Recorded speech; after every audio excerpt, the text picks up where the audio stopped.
I've been going around talking to people in the party, people outside the party, about three interrelated crises or challenges that we see here in Ontario.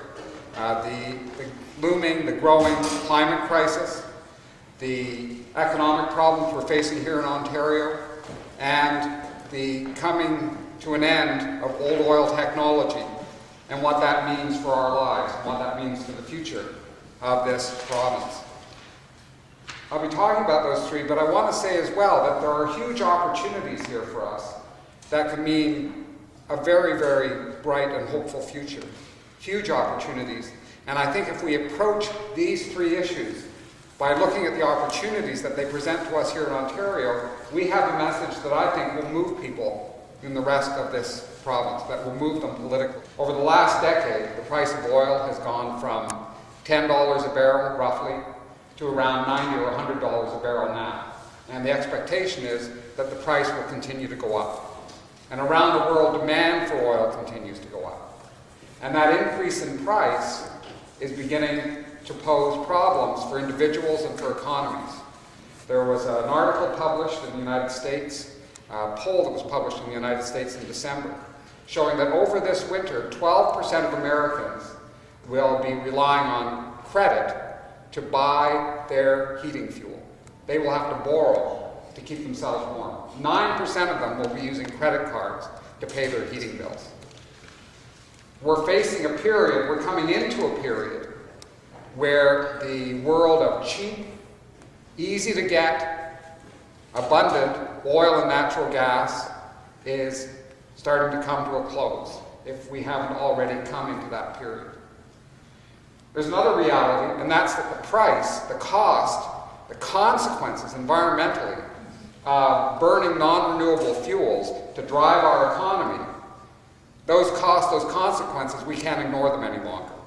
And you certainly know that. If you've been here on a smoggy summer day with a child who has asthma, you know you can't ignore the consequences. If you have been in Ontario the last month and a half and you've seen temperatures go from banana belt one day to -20 the next, you know that climate change has arrived. And you know, from all that you've read, from the movies you've seen, that the consequences of climate change are going to become greater, have larger impact on our society. You all know this, and I have to tell you, I know it, and I know the Premier is entirely aware of this. I listen to him when he speaks in the legislature. He knows entirely what's going on with energy prices, with climate change, and frankly, he knows what's going on with the economy. And all of that knowledge has not moved him to action. It has not resulted in the kinds of response that we need in Ontario to deal with these problems. We here in Ontario spend $100 million a day on energy. 100 million. This is our Ontario. This is the province that built its modern industrial economy on a basis of cheap, abundant, reliable, renewable power, hydropower. That's what built the kind of standard of living that we've come accustomed to. That was the foundation. And today in this province, we import 90% of our energy. So every day, we send millions of dollars out of this province to buy coal, to make electricity.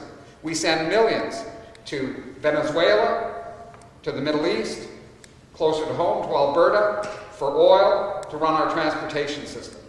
We send millions of dollars out to buy natural gas, to heat our homes, to run our factories, and we buy uranium from Saskatchewan and from a variety of places in the world. And that's millions of dollars a day that's not available to build our own economy. It's millions to build other people's economy. It's millions to put other people to work. But it's millions that doesn't go into our homes, into our schools, into our hospitals, into our universities. Money that we could use to build a new energy economy.